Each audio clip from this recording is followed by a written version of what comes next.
Hey there team, it's Leslie here. I'm an integrative women's health coach on a mission to support women in the messy middle of their lives who have multiple responsibilities and struggle to find time for themselves, to learn to thrive, to take their self-care to a new level and to make themselves the priority so that they can really enjoy whatever comes next.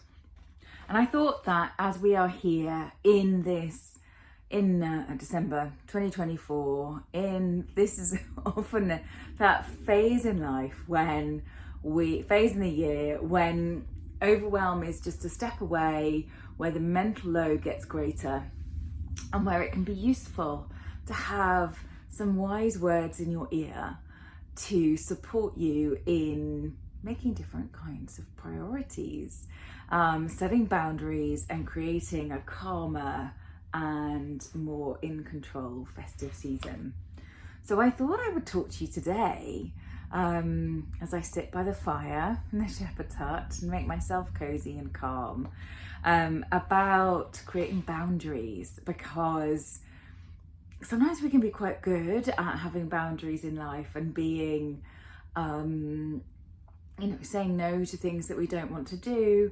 But as we creep into December and November and our diaries fill up, the shoulds can get quite heavy on our shoulders. Do you know what I mean? Like, I should be doing this, or I should be creating this, or I should be doing Elf on the Shelf. I never did Elf on the Shelf. That was a boundary for me. And so I hope that if you're listening to this today, that your overwhelm is not too high and that you are taking steps to look after yourself. And maybe that's why you thought you'd tune in today. You've listened to me warble on about this before and just needed a little reminder. So I thought I'd talk about boundaries, about why they matter, take us through like a little self-assessment. And I've got notes here, so apologies for the bits of paper that will twizzle around in the background. A little framework for thinking about how to reconsider your boundaries, and perhaps a little vision for the year ahead. I'm going to try and do this as quickly as I can, because I know that your time is very, very precious. So perhaps before we start, it would be useful for us to just take a hand to our hearts, or just onto our knees if you're sitting down, or just by your side if you're standing up or walking as you listen to this. Take a deep breath in, hold it for a moment and breathe out. And one more time, deep breath in all the way into your belly. Hold and exhale as slowly as you can. Feeling that breath coming back up all the way from the bottom of your lungs to the exhale. Great stuff. Hope that feels better. So what do I mean by boundaries? I think it's a line, isn't it? A boundary can be a line. A boundary can be between one town and the next, between one country and the next. It can also be a line between what things that we do and we don't want to do. It can also be around our values or our priorities. But in the context of Christmas and the mental load, it can help us to explore a boundary as somewhere where our needs are met, where our time is not compromised, where things are happening. Boundary can sometimes be about bedtime or leaving a party, and your energy. So a boundary can be where your needs, your time and your energy kind of meet what it feels like the world is demanding from you. So understanding what those boundaries are can help us maintain our energy, keep tabs on our time and meet our own needs, which, let's face it, is really important. And they really matter in this run up to Christmas, when we can feel more stressed, where we can feel like if you are like me, a born people pleaser, there can be even more people in your life that you're feeling like you need to please. And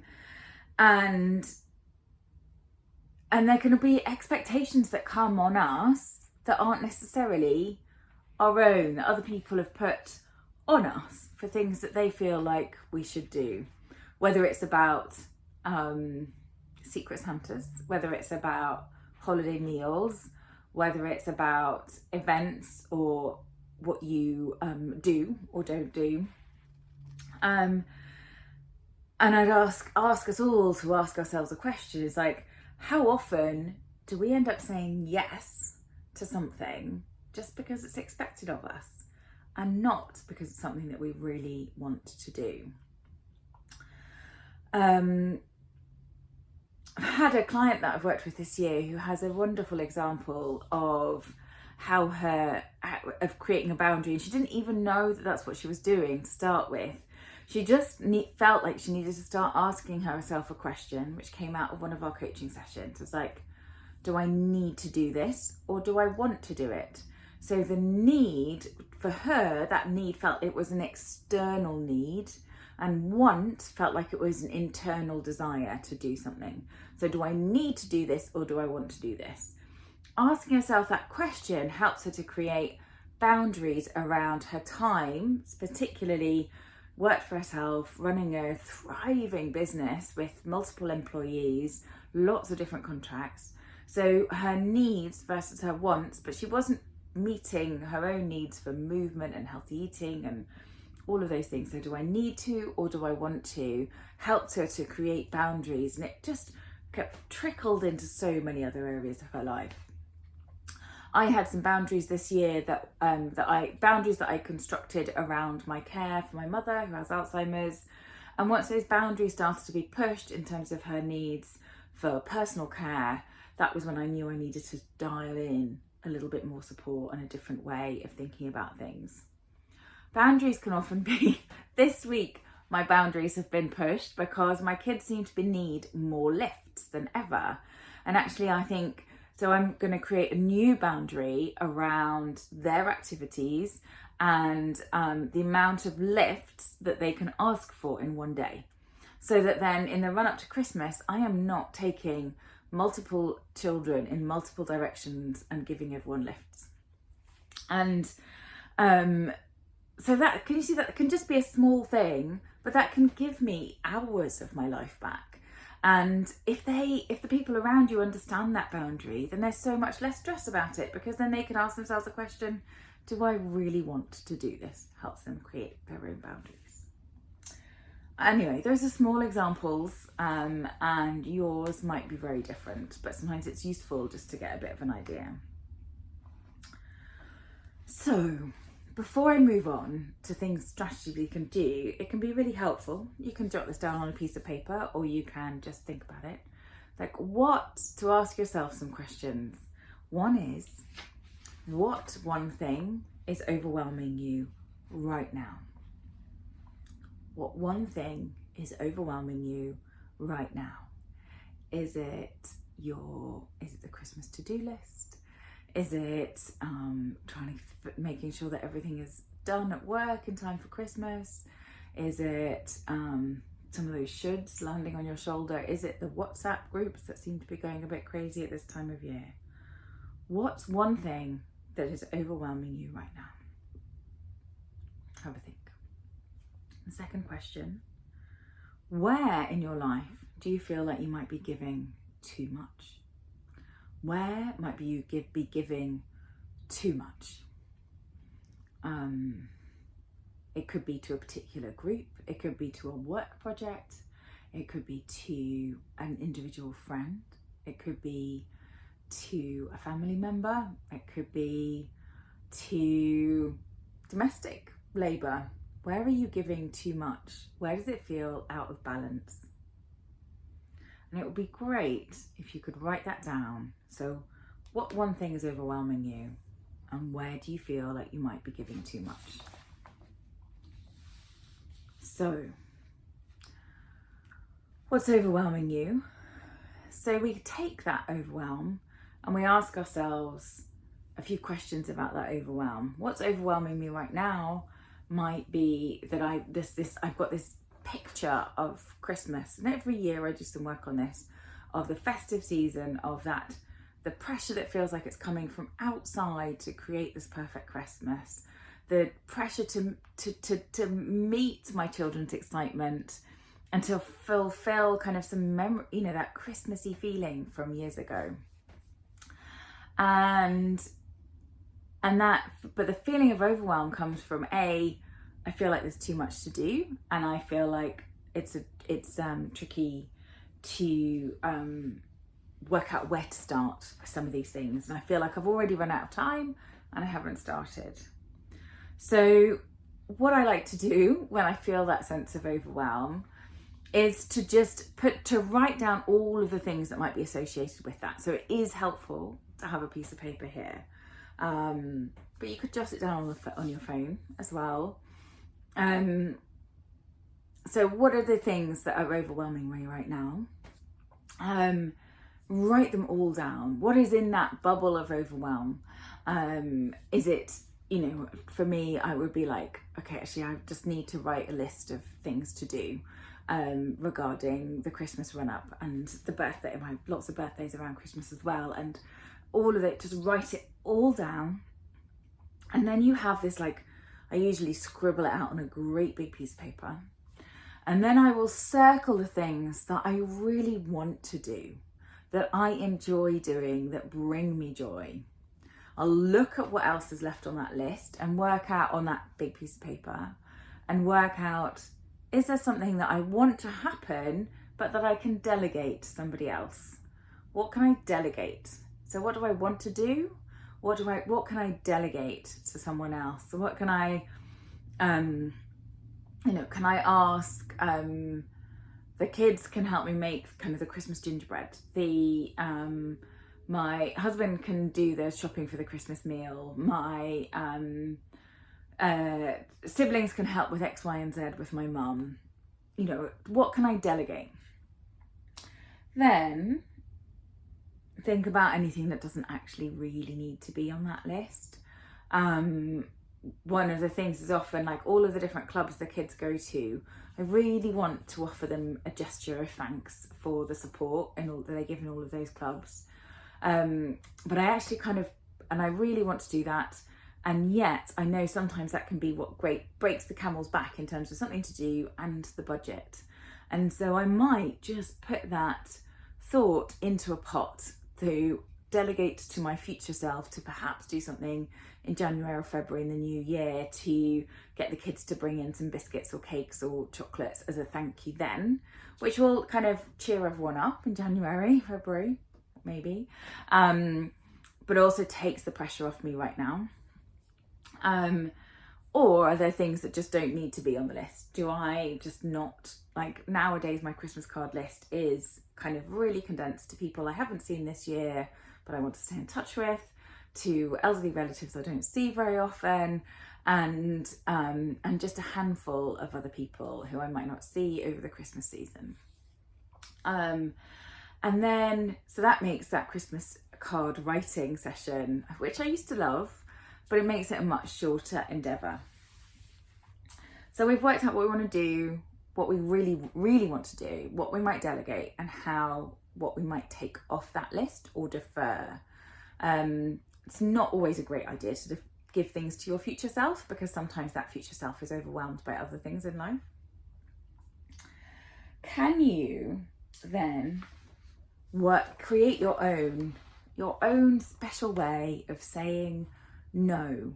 So some of the things that I might take off that list might be social events, particularly things that happen in the evenings when I am quite tired and depleted, and my rest and sleep become quite precious in the winter. So, if somebody invites you to something in the evening with a bunch of people you don't know very well, or it's, a work event, you can say, I'd love to come, but I can't this time. Look forward to the next time. You don't have to give an excuse, but you can say, I'd love to come, but I am just exhausted. The truth, I mean, if you're speaking to anyone else of a similar age, then that will be absolutely heard and justified. You can just have a little role play with somebody if there is an event that you're invited to, or something where you know you'll end up doing the washing up or the clearing up. Afterwards, perhaps it is actually that you give yourself a deadline to leave that event early so that you don't end up staying really late, because you're such a helpful person. You'll end up doing all of the clearing up. Maybe it's somebody else's turn. And the big thing that I would suggest here is to protect your space. So to carve out a little bit of space for yourself during the day, perhaps several times during the day, and they can be as small as I like to wake up and go to bed, start and begin and end the day with a breathing exercise. Sometimes the 4, 7, 8 breath. Sometimes the box breath, 4 in, 4 hold, 4 out, 4 hold. The 4, 7, 8 is breathe in for 4, hold for the count of 7, breathe out for 8. Just doing those a few times can really help me just kind of feel really calm, both as I get out of bed and as I go to bed. And I will often go to bed and think about all of the things I'm grateful for that day and replay the good things and try not to replay the things that I feel might have gone wrong, because often I find that's not actually true. And I do tend to start the day with doing something for myself. I find that if I give myself the gift of 15 minutes in the morning, where I will do a little bit of meditation and a little bit of journaling, maybe light a candle, that then it gives me the space to support and be present with everyone else. Particularly my teens are finding the mornings quite tricky, and so if they wake up in a grump, if I'm calm and centered and present, then it's so much easier for everybody to cope. But it's also given myself a gift of time. Now it works for me, that 15 minutes in the morning, because I'm an early riser and because it's dark, so I wouldn't go out for a walk or to do some exercise. But it might not work for you if you are not that early riser, and in which case I would suggest finding another time that adds like a bit of a punctuation mark between perhaps the end of the workday and the beginning of time at home, or once the kids have gone to bed, if they're going to bed earlier than you, or even before you leave work or before you finish work, create something that is like a punctuation, like a stop and care for yourself. It could be that it also could be like a lunchtime walk. If you're struggling to fit exercise in because life is crazy, could you get out for 15 minutes at lunchtime, weather permitting? Because then you're out in the daylight. You will find that you tend to slump a lot less at the desk at the end of the day, or in the middle of the afternoon if you've had a bit of exercise and daylight and fresh air at lunchtime. Things like that. Where could you give yourself 10 to 15 minutes? Could simply be that you sit there with a quiet and calm cup of tea. So, just looking at my piece of paper again. I'm not very professional at these videos, am I? But you know, we're having a chat, aren't we? Really. And I hope it feels like that. So, 15 minutes. So, pause with that overwhelm. Get it all out, off your chest and onto a piece of paper, out of your head, onto a piece of paper. Work out what you really want to do, what you can delegate, what you can defer or just take off that list, because it doesn't really matter. Think about how you might give a gentle reason to not do things. I'd love to, but, or I'm sorry, I've just got enough on my plate right now. I haven't got the space to add anything else. And creating protected time for yourself in the next few weeks. And then I always think that we get to this Twixtmas phase between Christmas and New Year, which is this can be, depending on whether you're driving around the country or traveling or going on holiday, but can be this lovely kind of in-between time where we can really kind of dial in the rest and chill. But can also be a really useful time to start to think about who you'd like to be, how you'd like to be living, what your boundaries might be, in the year to come? How might you prioritize yourself better or more? Look after your well-being. And think about it before all of those New Year's ads start flooding your various social media feeds, telling you that this is the perfect diet or the perfect workout or the way to start. Think about what you need to add into your life that would nourish and support you long term. Is it about more exercise and changing your diet, or is it about more rest? Is it about more support? Is it about reprioritizing things in life? Is it about a change in career? Is it about being more present and developing a meditation practice? And then thinking about creating calm and control, a sense of control and centered kind of presence. How could you carry that into the new year? And is it something maybe that I could help you with? That change in thinking, that support for overwhelm is very much something that I do with all of my clients who tend to be in this messy middle of life or facing lots of big decisions about the next steps in life and how they make sure that they're looking after themselves through that stage of life. So, in which case, if you're interested in having a conversation, then get in touch and I'll put my details in the usual spots, either below or just send me a message. And we'll schedule a call at some point in January, because rushing into things isn't necessarily my way of doing things. Have got space in the second and third week of December for a quick call if you want to, but anyway. So I would like to just recap. We talked about how we can feel overwhelmed at this time of year, how we can find moments of peace and calm just with a breath. Talk about what boundaries are and how they might help us at this time of year, why they might matter. We talked about what might be overwhelming us and where we might feel like we're giving too much, and a little framework to think about how to do that, to sort of do a bit of a brain dump, to prioritize what feels really important, and to perhaps delegate or just get rid of and maybe defer some of the things that are on the list for next year. Think about how you communicate those boundaries. They're about, I'd love to, but I understand your needs. My plate is full right now. Finding gentle ways of saying things in the language that works for you, obviously. And then creating those 15 minutes of time just for you. So I hope you found that helpful. I hope that there is something in there that you can carry with you into the week ahead.